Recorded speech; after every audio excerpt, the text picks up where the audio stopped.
Tesla is not failing. Tesla is not dying. And Tesla is not being destroyed by competition. In fact, Tesla's biggest problem is something far more uncomfortable. Tesla succeeded, and in doing so, it quietly lost clarity about what it actually is. That's the problem nobody wants to talk about. For more than a decade, Tesla wasn't just a car company, it was a statement. Buying a Tesla meant you believed in something. The future, technology, disruption, sustainability, progress. Early Teslas didn't just feel different to drive, they felt different to own. But today, Tesla is no longer a niche disruptor fighting uphill battles. It's one of the largest car manufacturers in the world, competing on volume, margins, and quarterly earnings like everyone else. And that change, the move from mission-driven outsider to mass-market giant, created a conflict Tesla still hasn't resolved. Because growth changes things. When Tesla launched the original Roadster, it wasn't meant to save the planet. It was meant to prove a point. Electric cars could be fast,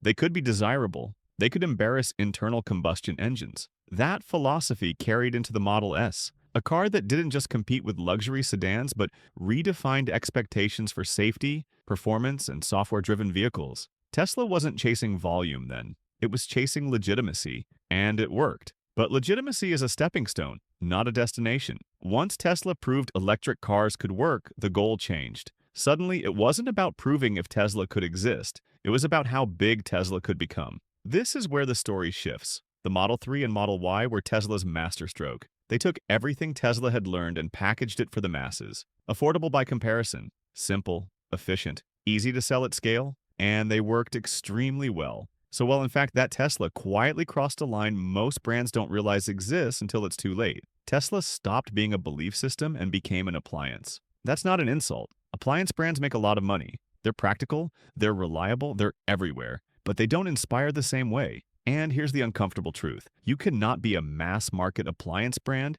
and a myth-making visionary brand at the same time. Ferrari learned this the hard way. Tesla is learning it in real time. The moment Tesla committed fully to scale, it inherited a new audience. Not early adopters, not futurists, not enthusiasts, regular people. People who don't care about autonomy timelines. People who don't care about software updates. People who just want a good car that works. And when those people become your core customers, your priorities change, whether you admit it or not. This is where the tension begins, because Tesla still talks like a revolutionary, but it now operates like a global manufacturer, and those two identities don't always agree.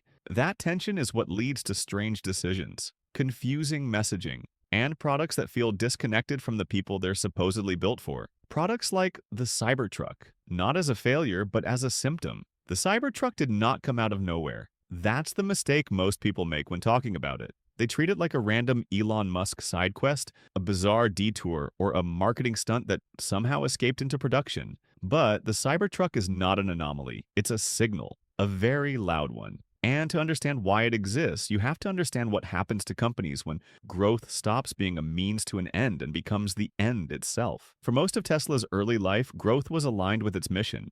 More cars sold meant fewer gasoline cars on the road. More factories meant faster adoption of electric vehicles. More revenue meant more investment into battery technology, charging infrastructure, and safety systems. Growth felt righteous, necessary, almost moral. But somewhere along the way, that alignment weakened. When Tesla became a mass-market manufacturer, it entered a world governed by a completely different set of rules. Suddenly, success wasn't measured in disruption. It was measured in delivery numbers, margins, stock performance, quarterly guidance. Tesla didn't just have customers anymore, it had shareholders. And shareholders don't care about narratives, they care about growth curves. This is where identity drift begins. Because once growth becomes the primary metric, every decision starts to orbit one question. How do we keep expanding? New markets, new segments, new price points, new products. And eventually, those products stop being answers to real problems and start being answers to spreadsheets. The Cybertruck fits perfectly into this phase of Tesla's life. Not because it's futuristic, not because it's bold, but because it targets a market Tesla didn't have. The American truck buyer, the most lucrative vehicle segment in the United States, a segment dominated by brand loyalty, lifestyle marketing, and emotional identity. For a company under constant pressure to grow, trucks are impossible to ignore. But here's the issue. Truck buyers are not Tesla buyers. At least they weren't. Truck culture is deeply conservative. Not politically, culturally. It values durability over novelty, function over theory. proven reliability over promised potential. Tesla's brand, on the other hand, was built on the opposite traits: newness, change, radical rethinking. Trying to merge those two worlds without compromise was always going to produce something strange. And that something is the Cybertruck. The Cybertruck is not the future of trucks. It's Tesla trying to remain revolutionary while operating as a mass-market company. That's why it feels so conflicted. It's overbuilt and under-refined, aggressive and impractical, overpromised and under-delivered. Not because Tesla suddenly forgot how to engineer, but because the product is trying to satisfy two incompatible goals: be a statement and sell at scale. This is where the Ferrari parallel becomes useful. Ferrari faced a similar problem, just from the opposite direction. For decades, Ferrari's value wasn't tied to volume. It was tied to scarcity. Ferrari didn't need to sell more cars to be successful. In fact, selling more cars actively made the brand weaker. Exclusivity was the product. But investors don't like scarcity. They like growth. And once Ferrari began expanding production to satisfy market demand and shareholder expectations, something subtle changed. Ferrari didn't collapse overnight. It didn't suddenly become irrelevant. It became diluted. Tesla is not Ferrari, but the mechanism is the same. When growth becomes the priority, brand clarity becomes optional. And that's dangerous. Tesla's biggest strength was never just electric propulsion. Other companies can build electric cars. They already are. Tesla's real advantage was trust. People trusted Tesla to be ahead, to be different, to make decisions that traditional automakers wouldn't. But trust is fragile, and it's eroded not by failure but by inconsistency. When Tesla says it's focused on sustainability, then prioritizes massive, inefficient vehicles, people notice. When Tesla positions itself as a safety leader but releases products with unclear real-world safety implications, people notice. When Tesla promises affordability but repeatedly shifts pricing upward, people notice. None of these issues alone are fatal. Together, they create confusion. Confusion is deadly for brands, especially brands built on belief. Tesla today exists in an uncomfortable middle ground. It's too big to be a scrappy disruptor, too weird to be a traditional manufacturer, too public to operate quietly, too ideological to pivot cleanly. And that's why its biggest problem isn't competition from China or regulation or even slowing EV demand. It's that Tesla no longer knows who it's for. Is Tesla a tech company, a car company, a luxury brand, a mass-market utility manufacturer, a mobility platform? The answer used to be clear. Now it depends on which product you're looking at. That lack of coherence is what turns great companies into average ones. And this is why the Cybertruck matters so much. Not because of how it looks, not because of how fast it is, not even because of how well or poorly it sells, but because it represents Tesla choosing spectacle over clarity, at a moment when clarity is exactly what it needs. The most difficult problems companies face are rarely technical, they're structural. And Tesla's problem is structural in a way that makes it extraordinarily hard to solve, because it sits at the intersection of brand identity, financial reality, and public expectation. Once a company reaches Tesla's size, every move it makes is constrained by forces that didn't exist when it was small. Early Tesla could afford to disappoint. Missed timelines were framed as ambition. Production delays were framed as growing pains. Bold promises were framed as vision. People forgave Tesla because Tesla felt like it was fighting a larger enemy, the status quo. But when you become the status quo, forgiveness disappears. Tesla is no longer judged like a challenger. It's judged like a leader. And leaders don't get to experiment publicly without consequences. This is where shareholder pressure becomes impossible to ignore. Tesla is not privately held. It doesn't answer only to engineers, designers, or even customers. It answers to markets. And markets demand predictability, scale, and growth. That creates a fundamental tension, because Tesla's brand was built on unpredictability. When Tesla says it's not a car company but a tech company, that distinction matters less than it used to. Investors don't value Tesla based on philosophy. They value it based on deliverables, vehicles delivered, margins maintained, costs reduced. That pressure incentivizes optimization, not reinvention. And optimization is where revolutionary companies go to become ordinary. Look at Tesla's current lineup. Model S and X, once symbols of innovation, now exist almost quietly. Model 3 and Y, efficient, competent, safe, are the backbone of the business. Cybertruck, loud, polarizing, attention-grabbing, sits awkwardly among them. This is not a cohesive lineup, it's a compromised lineup. Tesla is trying to be two things at once: a stable, predictable manufacturer that sells millions of cars per year, and a boundary-pushing visionary brand that shocks the industry. Those two goals pull in opposite directions. The result is internal contradiction. a company that speaks in absolutes but operates in half measures. That promises the future but ships the present. That markets disruption while chasing incremental gains. This is not unique to Tesla, but Tesla's visibility magnifies it. One of the most under-discussed aspects of Tesla's problem is how much its public identity is tied to a single person. For years, that was an advantage. Elon Musk embodied Tesla's mythology: bold, unfiltered, impatient with tradition. But as Tesla scaled, that same association became a liability, because brands at scale require consistency, and personalities rarely provide that. Every controversial statement, every sudden pivot, every unfinished promise creates noise. Noise erodes trust. Not instantly, but gradually. And once trust erodes, people stop giving you the benefit of the doubt. This matters because Tesla's future depends on belief, not belief in electric vehicles. That battle is already won. Belief in Tesla as the company to lead the next phase. And right now, that belief is fractured. This brings us to the hardest question Tesla faces. Can it slow down? Because solving Tesla's identity problem likely requires something investors hate: restraint. Ferrari eventually learned this. It didn't abandon growth entirely, but it capped it, controlled it, framed it. Ferrari chose to protect its identity even when expansion was possible. Tesla has not made that choice, and it's unclear whether it can. Tesla's cost structure, factory investments, and market expectations are all built around scale. You cannot easily reverse that.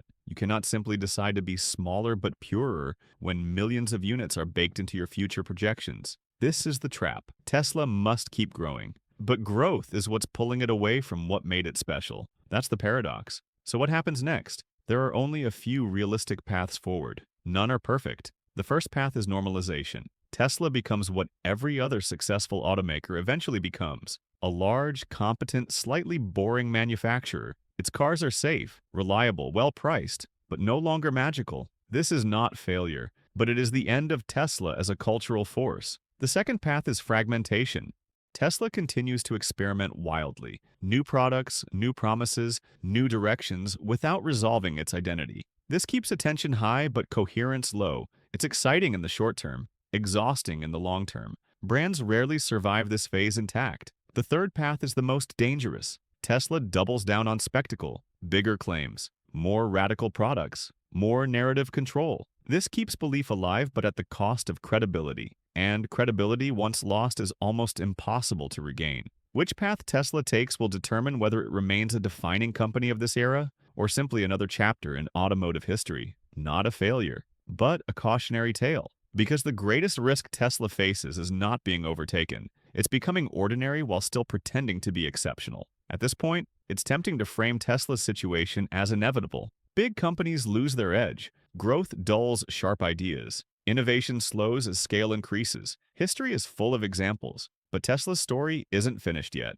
And that's what makes this moment so important. Because unlike many companies before it, Tesla can still choose. The uncomfortable reality is that Tesla has already won the battle it set out to fight. Electric vehicles are no longer fringe. They are no longer experimental. They are no longer a gamble. Every major manufacturer on Earth is now committed to electrification in some form. That was Tesla's mission, and by any reasonable definition, it succeeded. The question now is not whether Tesla can change the world. It's whether Tesla knows what to do after changing it. Most companies are defined by the problems they solve. Tesla solved its biggest one, and that creates a vacuum. When the original enemy disappears, companies either evolve with clarity or begin chasing relevance through noise. This is the moment Tesla is in right now. There is a version of Tesla's future that works, a quieter version. One where Tesla accepts its role as a foundational manufacturer, not a constant provocateur. A company that focuses on refinement instead of spectacle, execution instead of ambition, trust instead of hype.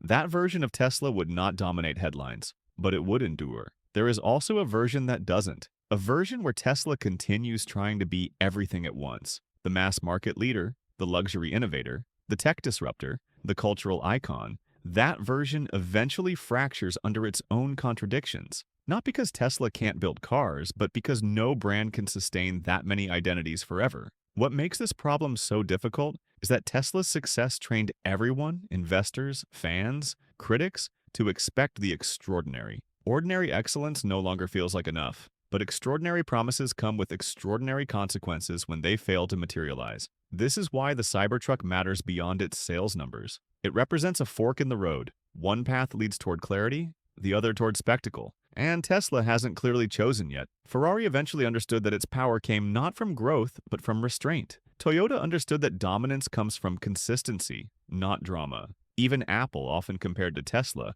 learned that innovation must eventually give way to reliability if a brand wants to survive at scale. Tesla is still learning this lesson, publicly, in real time. The tragedy, if there is one, is that Tesla doesn't need to chase relevance, it already has it. What it risks losing is coherence. Years from now, when people look back at this period, they won't ask whether Tesla made fast cars. They won't ask whether it disrupted the industry. They'll ask something far more revealing. Did Tesla know when to stop proving itself? Or did it keep trying to convince the world it was special long after that question had already been answered? Because the companies that truly last aren't the loudest. They're the ones that understand who they are and refuse to become something else just to keep growing. Tesla's problem is not competition. It's not technology. It's not demand. Tesla's problem is that success changed the rules, and Tesla hasn't fully accepted that yet. Whether it does will determine if Tesla becomes a timeless manufacturer or just another brilliant disruptor that struggled to live with its own victory. To really understand Tesla's position today,